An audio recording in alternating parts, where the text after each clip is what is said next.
کہتا کہ حسن ظاہر پہ اگر تو جائے گا، سبحان اللہ، حسن ظاہر پہ اگر تو جائے گا، عالم فانی سے دھوکہ کھائے گا، یہ منقش سانپ ہے ڈس جائے گا، ورنہ پھر یاد رکھ، ورنہ پھر پچھتائے گا۔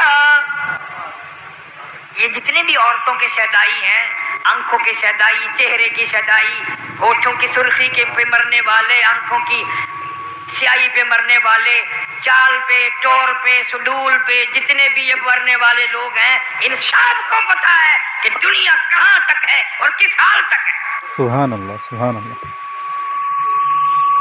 وہ پروردگار جس نے تجھے پیدا کیا، پچھلے سال رمضان کے مہینے میں آج کے دن میں کروڑوں آدمی زندہ تھا، کھا رہے تھے، پی رہے تھے، بدماشی کر رہے تھے، چوری کر رہے تھے، لوفری کر رہے تھے، رشوت بٹور رہے تھے، سال بھر میں مختلف بہانوں سے عراق کے جنگ میں، ایکسیڈنٹوں میں، مصیبتوں میں، بیماریوں میں، اسپتالوں میں نہ جانے کتنے مر گئے، اور اگلے سال تم مر جاؤ گے۔ سبحان اللہ۔ توبہ نہیں کرتے؟ کون سا وقت آئے گا جب تم توبہ کرو گے؟ روٹھے رب کو منا، قرآن کی تلاوت کر۔ اللہ فرماتے ہیں رمضان قرآن یشفان الی یوم المیزان، حضور صلی اللہ علیہ وسلم نے فرمایا رمضان اور قرآن دونوں سفارشی ہیں، پکے دوست بنا لو، پکے دوست بنا لو، وفادار دوست، اتنے وفادار۔ جو آتا ہے کتابوں میں، گھر والے، خاندان، قبیلہ، برادری، اولاد، وہ بچے جن پہ مرا کرتا تھا، وہ بچے جن پہ رات دن مرتا تھا، وہ بھی قبر میں ڈال کے چلے گئے، سب رخصت ہو گئے۔ نکیرین قبر میں آنے والے فرشتے زمین پھاڑتے ہوئے آ گئے اور انہوں نے سوالات کی بوچھاڑ کی، تو وہیں ایک نوجوان بیٹھا ہوتا ہے، سینے پہ ہاتھ رکھ کے کہتا ہے گھبرانا، جواب میں دوں گا، سبحان اللہ، تو گھبرائیو نا، میں جواب دوں گا تیری طرف سے۔ اللہ انہوں نے کہا بھائی خاندان، بیوی، بچے، بھائی، داماد، بھانجے، بھتیجے سارے تو پھینک کے چلے گئے، تو کون ہے؟ انہوں نے کہا یاد کر، میں وہ ہوں جس کو پڑھتا ہوا صبح کو اٹھا کرتا تھا اور جس کو پڑھتا ہوا سویا کرتا تھا، میں اللہ کا قرآن ہوں، جس سے تو نے یاری لگائی تھی، جس سے تو نے دوستی لگائی تھی، بے وفا نہیں ہوں، سب چلے گئے، میں نہیں جاؤں گا، جب تک تجھے جنت میں نہ پہنچا دوں تیری ساتھ رہوں گا۔ سورہ تبارک الذی ہوں، جس کو پڑھے بغیر تجھے نیند نہیں آتی تھی۔ آج قرآن پڑھنے کی فرصت نہیں ہے، قرآن پڑھنے کا مزاج نہیں ہے، اللہ اللہ کرنے کا مزاج نہیں ہے۔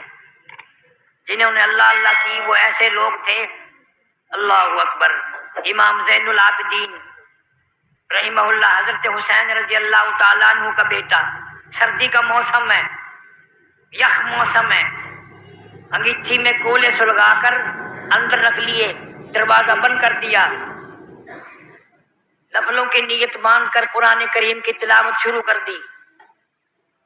کولوں میں آگ لگی، آگ کولا چٹخا، سامان میں آگ لگی، چھت جل گئی، مکان جل گیا، گھر جل گیا، لوگوں نے شور مچایا، حضرت دروازہ کھولو، حضرت دروازہ کھولو، یقین ہو گیا حضرت شہید ہو گئے، حضرت جل گئے۔ دروازہ توڑ کر لوگوں نے جا کے دیکھا، فاطمۃ الزہرا رضی اللہ تعالی عنہا کا پوتا، حضرت علی رضی اللہ تعالی عنہ کا پوتا، حضرت حسین کا بیٹا رضی اللہ تعالی عنہ، امام زین العابدین مصلی پہ کھڑا ہوا، اطمینان سے قرآن کی تلاوت کر رہا ہے۔ اللہ اکبر۔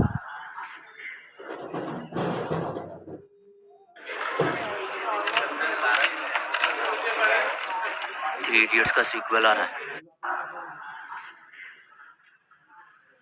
لوگوں نے کہا حضرت جی سامان جل گیا، چھت جل گئی، آپ نے نماز ختم نہ کی؟ فرمایا رے بولو، جو آگ بندے بجھا دیں، جس آگ کو مٹی بجھا دے، جس آگ کو پانی بجھا دے، میں اس کے فکر میں تھوڑا ہی تھا، میں تو اس فکر میں تھا، اس آگ کی فکر میں کھڑا تھا جسے عمل کے سوا کوئی شے نہیں بجھا سکتی۔ میں جہنم کے دردناک عذاب کی وجہ سے پریشان تھا، اس لیے مجھے پتہ ہی نہیں، سامان جل گیا، چھت جل گئی، مکان جل گیا، میں قرآن کی تلاوت کر رہا تھا، میں نماز میں تھا، مجھے کوئی پتہ نہیں۔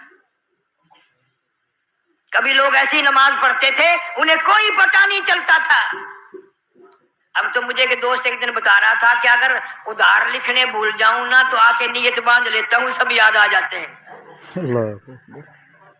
دکان کے ادھار اگر یاد نہ رہے لکھنے، جو کہ مسجد میں جا کر نیت باندھ لیتا ہوں، فوراً یاد آ جاتا ہے کہ فلاں کی طرف اتنے پیسے ہیں، فلاں کی طرف اتنے پیسے ہیں۔ یہ اچھا طریقہ یاد آ گیا، نماز کی نیت باندھ لی تو ادھار یاد آ گئی۔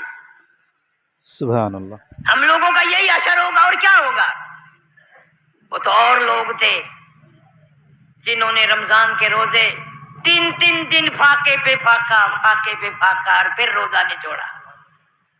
صحابہ کرام کے ایسے گھر ہیں پتے چبانے کے لیے نہیں ہے، کھانے کے لیے کچھ بھی نہیں، روزے پہ روزہ، روزے پہ روزہ، پھر بھی روزہ نہ چھوڑا۔ آج اللہ تعالیٰ نے ہزاروں نعمتیں عطا کی ہیں، ہزاروں کھانے، ہزاروں پینے کے لیے، پھر بھی اگر روزہ نہ رکھے تو اس سے بڑا لعنتی کوئی نہیں۔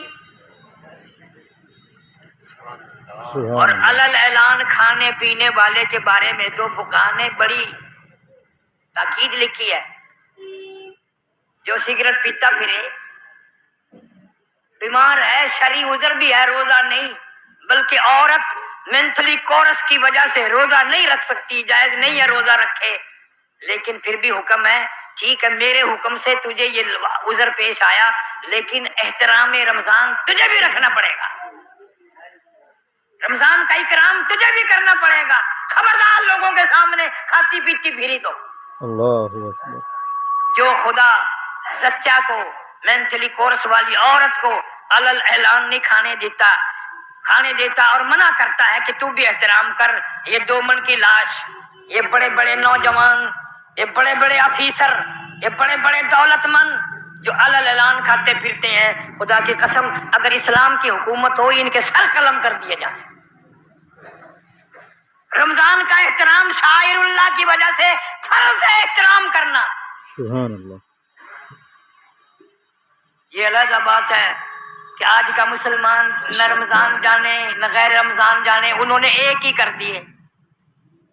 اس مہینے میں رمضان کے روزے کا ثواب تو ہے ہی، نفل کا ثواب بھی بڑھا دیا جاتا ہے، خیرات کا ثواب بھی بڑھا دیا جاتا ہے، زکوٰۃ کا ثواب بھی بڑھا دیا جاتا ہے۔ دلی میں ایک آدمی تھا، اس کا باپ مالدار آدمی تھا لیکن بڑا بخیل تھا، اولاد کو خرچنے کے لیے پیسے نہیں دیتا تھا، مر گیا، موت آ گئی۔ بیٹا بڑا کھند کی تھا، ترش روح طبیعت کا، تلخ طبیعت کا تھا، اشرفیوں کا تھیلا بھرا اور قبر میں رکھ دیا، تو نے زندگی میں ہمیں کھانے کو نہیں دیا، لے اپنے ساتھ ہی لے جا، اپنے ساتھ ہی لے جا، قبر میں رکھ آیا۔ بعد میں پریشانی ہوئی، یار میں نے کوئی عقل مندی کی، باپ کیا ان کو گن رہا کوئی، یا باپ کوئی خرید و فروخت کر رہا ہے، غلطی کری، زندگی میں تو اس نے نہ دیے، مرنے کے بعد تو وہاں رکھا ہے، پاگل ہے۔ اب تو کام آ جاتے، اب تو بچوں کے کام آنے تھے نا، خود ہی فیصلہ کر لیا، چلو اب کون سا اس نے خرچ کر لیے ہیں، قبر کھود کے نکال لاتے ہیں۔ رات کو گیا، کسی لے گیا، قبر کھودنے کا انتظام لے گیا اور روشنی کا بھی انتظام کر کے لے گیا۔ وہاں جا کے جب قبر کھود دی، لحد کھول لی، تو اس نے تو تھیلا بھر کے رکھا تھا نا اشرفیوں کا، اب کہتا ہے کہ سر سے لے کر پاؤں تک ایک ایک ایک کر کے اشرفی، جس طرح عورتیں ستارے لٹاتی ہیں دوپٹوں پہ، سارے جسم پہ یوں لگی ہوئی، سبحان اللہ، سبحان اللہ۔ سارے جسم پہ یوں لگی ہوئی ہیں۔ تو ماتھے پہ جو لگی تھی اس کو اتارنے کے لیے یہ 2 انگلی میں نے لگائی، کہتا ہو اتنی آگ لگی، سب کچھ چھوڑ وہیں اور قبر کو بند کر، اور پھر دہی میں رکھتا تھا، منہ میں رکھتا تھا، دواؤں میں رکھتا تھا، چین نہ آیا۔ آخر کار شاہ عبدالعزیز دہلوی رحمۃ اللہ علیہ کی خدمت میں گیا اور جا کے کہنے لگا، حضرت پتہ نہیں میرے